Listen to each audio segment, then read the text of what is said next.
the hour.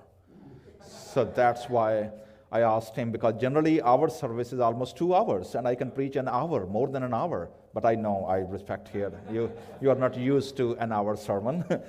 I will keep it short. Can we pull that slide?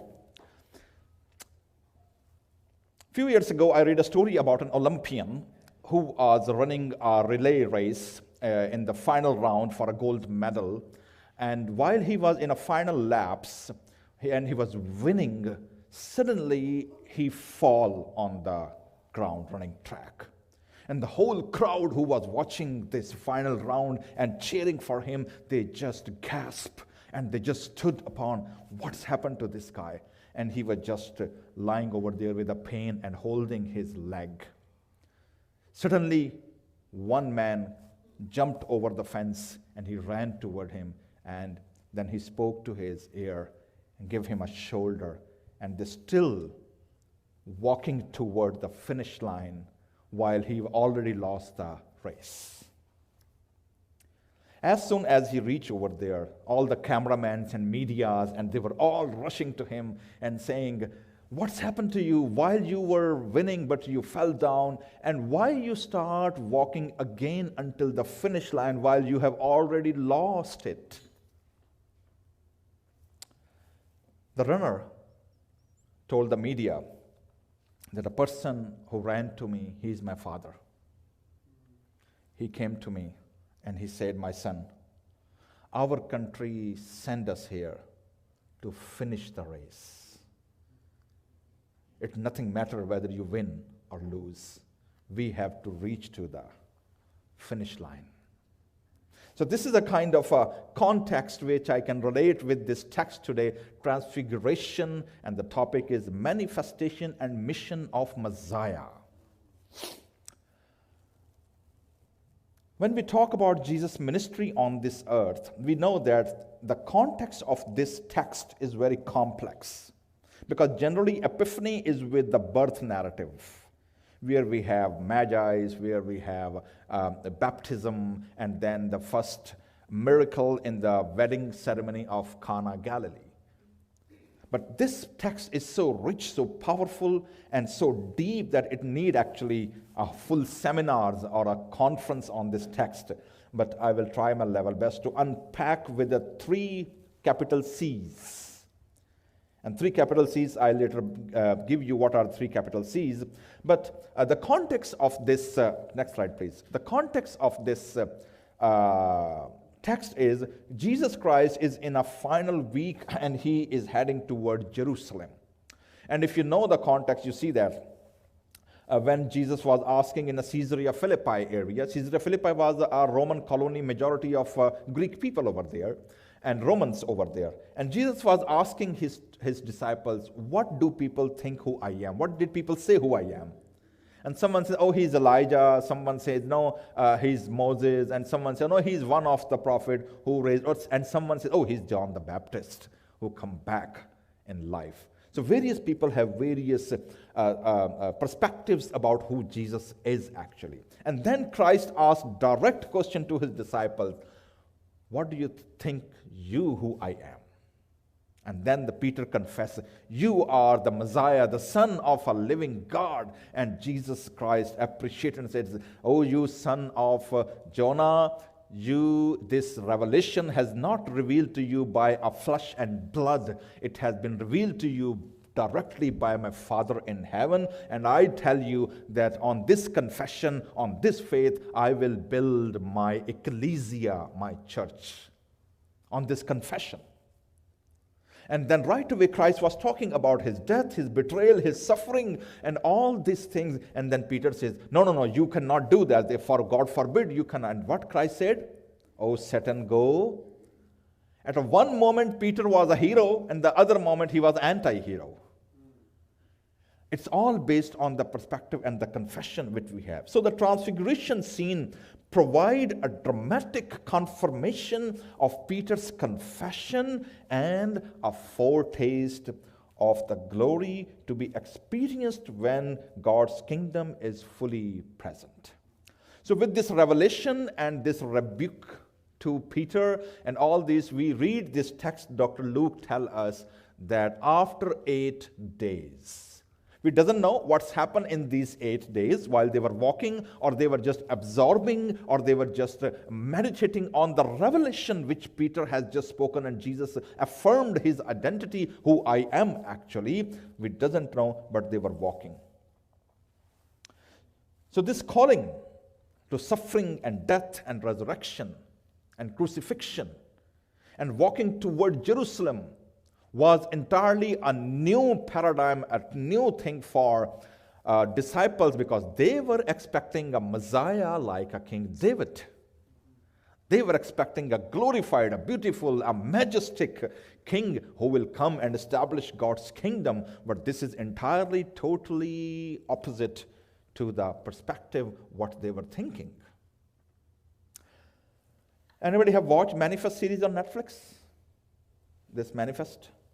Anybody? No? Okay. This is a story about a plane, and this plane's flight is 8:28, based on Roman 8:28. And the whole plane, they just vanish in the air after the flight, and then they come back after 5 years. So this is the whole story of the Manifest series.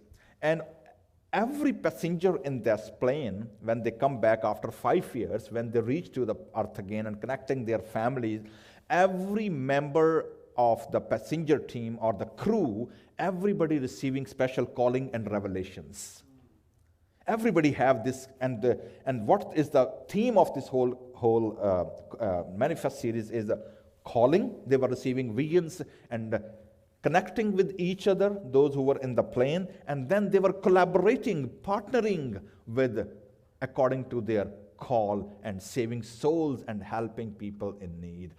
Meanwhile, they themselves reaching to their death date.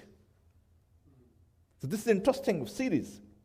So in this story, Jesus Christ connected with his Father through prayer.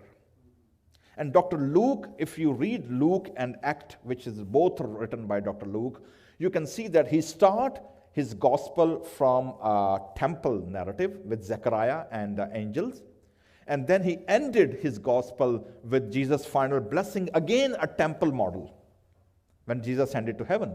And again he started book of Acts from the prayer of the 120 faithful, and again he ended up in the end to the world when Paul reached to Romans.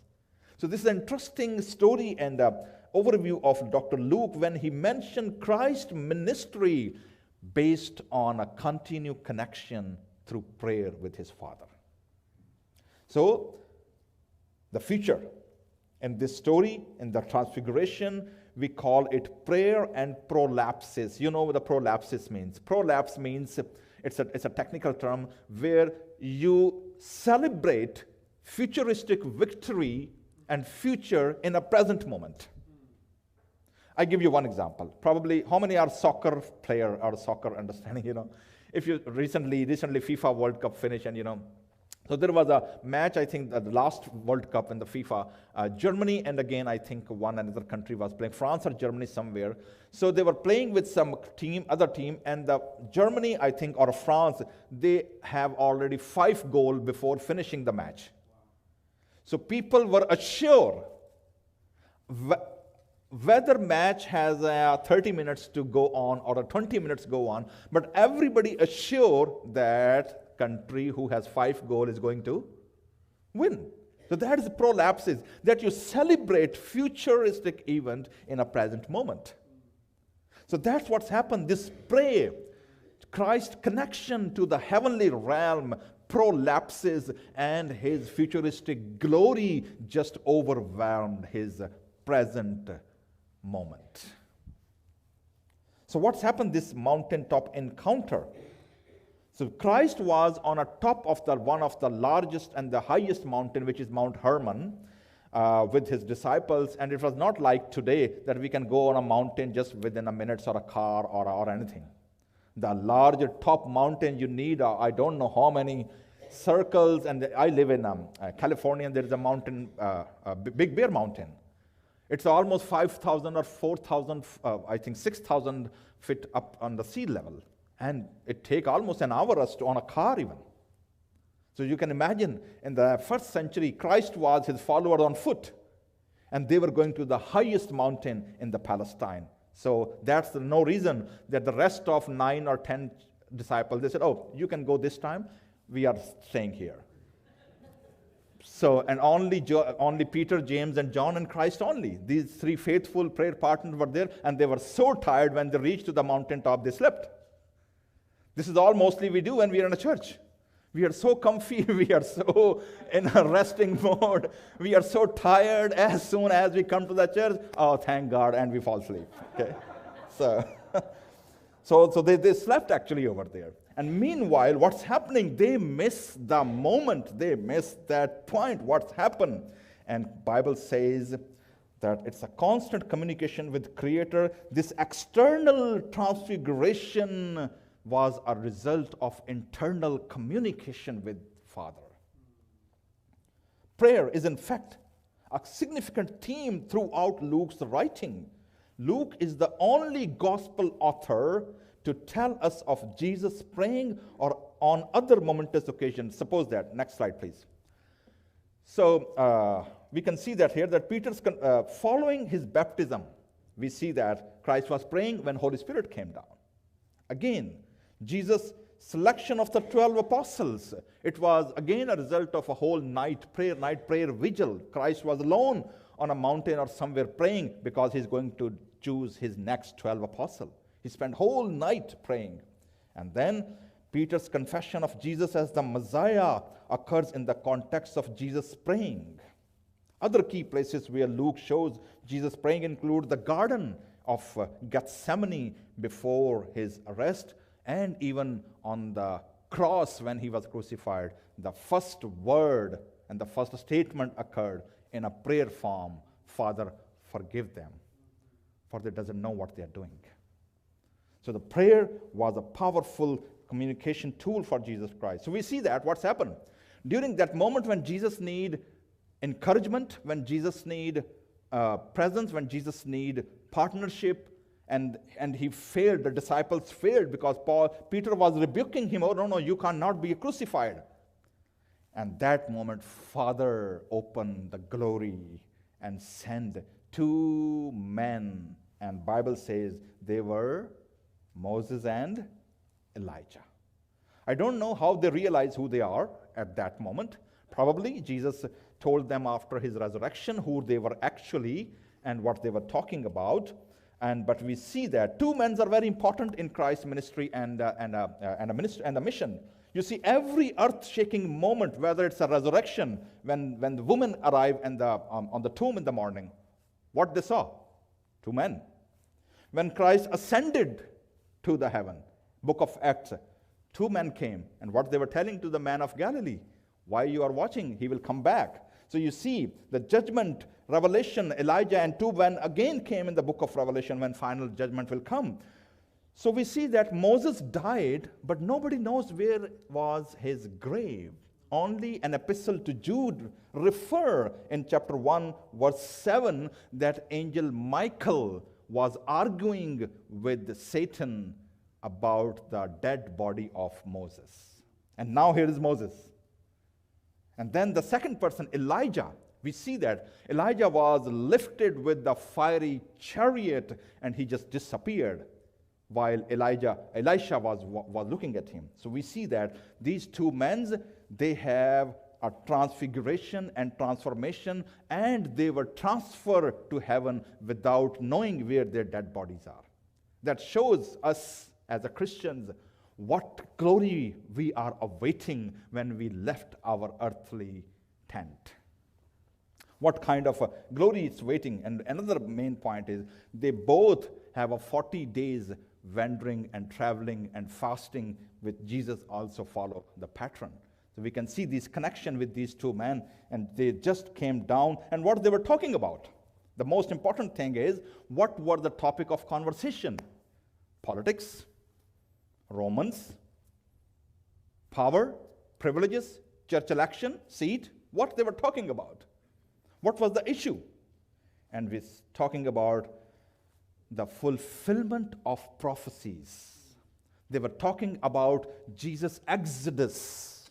And this exodus is not a glorified exodus. This exodus is a suffering Messiah's exodus. This is a crucified Messiah's exodus. This is a person who has been beaten, tortured, and flogged Messiah. And he is there. But meanwhile, they saw what he actually is, what his actually identity, pre-incarnated Christ with the glory impact engulfed the whole body. And we see the pre-incarnated glory. So Moses, we see that, what they were talking about Christ's identity, the destiny. We see that Moses, you might remember that when Moses, the Bible told us in the book of Exodus chapter 34, whenever Moses encountered and received talk with God, his face was so bright, so shine, that the children of Israel told him, Moses, cover your face. We cannot glean to you. And here he is talking in the front of the Son of Righteousness, the Jesus, the Son, the Moses who was only reflected, and Christ who perfected that glory. Elijah, chariot of fire. Elijah heard the voice, and here the voice is affirming again who Christ is. So what is Jesus' identity? Jesus' continuation, connection, and confirmation of eschatological purpose. He is fulfilling these prophecies. Both came to rectify his identity. Exodus to heavenly realm, audible voice, ratifies his identity. Peter's confession ratifies his identity. Jesus' cloth become dazzling white. Words Luke used to describe the appearance of angelic figure in Luke 24. The same angelic figure and the light and dazzling power over there. So they were fulfilling the prophecies they were talking about. The risen Jesus himself later asserted, whatever written in the law of the Moses, in the prophetic literature, it's fulfilled through me. So at one side Moses, representative of the law, and the other side Elijah, representative of the whole prophetic literature. They were both talking with the incarnated God's word. So Jesus was the prophet like Moses, predicted by Moses himself. So they were fulfilling whatever was foretold. Now the voice came, next slide please. And we read that the voice came down. The voice and the presence of God, not only audible voice, but also cloud. We heard in the story.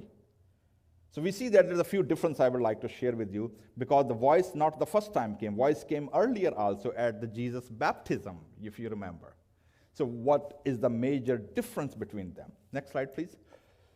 So we see that here. The message at Jesus' baptism was spoken directly to Jesus. So at the baptism, spoken to Jesus, you are my son to whom I am pleased.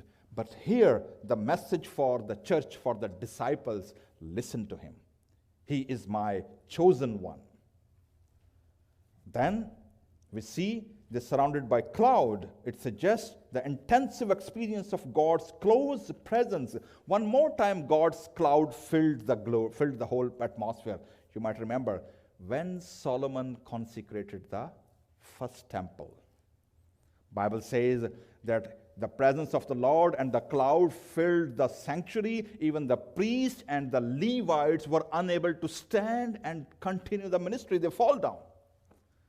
That was the power of presence, Christ's role. Now what's happened? What church was doing? As I mentioned earlier, church was in a holy slumber. Peter and James and John were tired, and they were fast asleep. Suddenly, it said they just woke up, because the scene and the phenomena for them beyond their expectation and comprehension, what they were doing. They just woke up. And you know what was the proposal as soon as he woke up? Our dear Peter, what he says, you remember? What he said? Master, oh, we don't need to go anywhere. let's pitch 3 tents here. One for Moses, one for Elijah, and one for you, Christ. Oh, come on. We are now at a glorious moment. Oh, we settle down here. We have seen the heaven meeting here. Let's build a tent and then put some pews and put some beautiful carpet and then chandeliers and some ACs and some heaters and some technology and everything. We don't need to go anywhere. Let's build and stay here. My dear friends, as I mentioned earlier in my statement, the future of the global mission is diasporic and doxological. Dutch church in Netherlands, and when the people move here, these were the immigrant people who came to the New Holland, the promised land, with this intention that God and the faith that God is with them. Churches started. They migrated. Your history proves that the mission is diasporic. My history, my ministry proved that whether they're Indian, Pakistanis, or Dutch, or German, or Italians, or wherever they are, or Mexican, or Latina, or the world, wherever they are, God is moving with them. So the challenge which the church and the moving people is how comfy we are in our comfort zone. Are we willing to go out, or are we willing to stay on the mountain? The Peter proposal, and Bible says he didn't know what to say. It was just a proposal, that's it, without any thought. For they were terrified. They tying theology to the tent. They tied mission to the mountain, to their own bubble. Was that the plan? No, that was not a plan.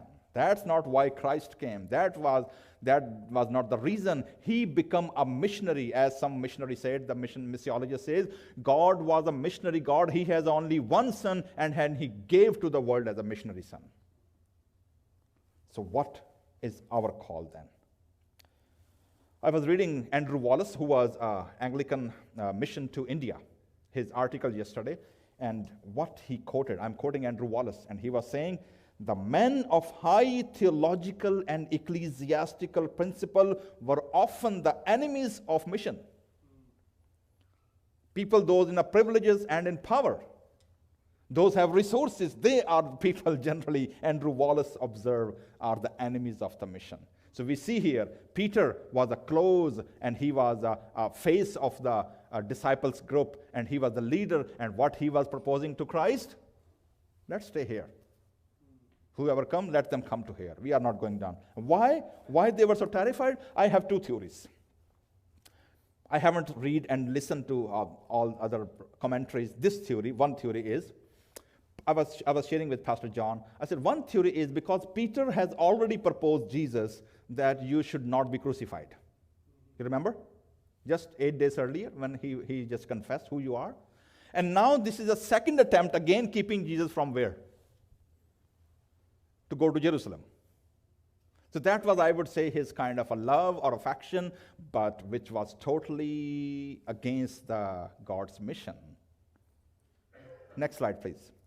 So what we are doing here, Christ's response was, you don't know what you are saying. Let's go down. We want to stay on a mountaintop experience, but Christ called and challenged us to go where? To go down. And Mark told us, the Gospel of Mark told us, that what's happening in the valley.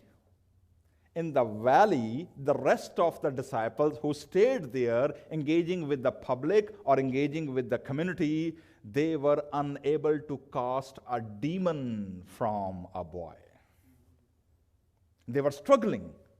As soon as Christ came down with his disciples, the father ran to Christ and says, Master, help me, my son has totally suffered by a demon and an evil spirit, and their disciples were unable to cast out. And then Jesus said, this kind of spirit cannot be cast out without fasting and prayer. So we need to engage to the world. And the disciples, they want to stay on the top, not going to the demon-possessed, to the disease, to the death, the valley where people are suffering. They need gospel, they need assurance, they need promise, they need life. And these disciples were unable to do that. So what is our participation? What is Missio Dei? Missio Dei is the mission of God. This is a theological term missiologists are using. Missio Dei means God is already doing something outside. Sometimes church think this is our mission or our missionary. Sometimes a mission agency think, oh, this is our project. Sometimes a mission programs, mission project thought, oh, we have designed and this is our project. No, mission is always God's mission. As Jesus Christ says, as God has sent me, I sent you. So Christ is always busy. He's always doing something. He always invites us to participate what he's already doing. So if I say that I have planted the Artesia City Church, First Indian Pakistani Church, this is a mistake, misunderstanding. If I'm saying that I'm going to start a church, no, this is not me. This is God's Spirit was already working there. He invited and connected us to connect what he's already doing there. So this is a call to all of us, my dear friends. And where can we start? What is the starting point? So the starting point is prayer. Prayer changes mountains. It's moved mountains. Prayer brings glory. Prayer breaks the chains. Prayer shatters the prison. Prayers which change and transform hearts. So prayer is the key. So first, start praying for your partners and wherever God lead you. Number two, ask God, what is the prayer point? What could we say? Shall we propose like a Peter, stay here, doing nothing, just let people come over to us? No. I was reading one poem where it says, a prayer disturb us, God. God disturb us. We are so comfy, we are so controlling everything, we are not want to be disturbed now, but please, God, disturb us. Take us out. Send us.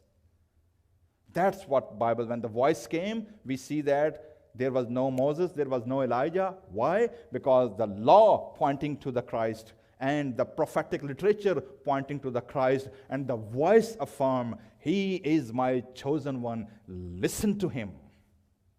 Listen to him. And what he said in the Great Commission, go and communicate the gospel.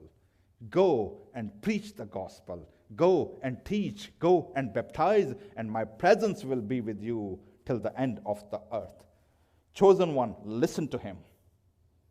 Are we listening? This is the major question we can ask ourselves. Then encouragement. Third point is pray for encouragement, partnership. Find out where God's Spirit is moving and engage.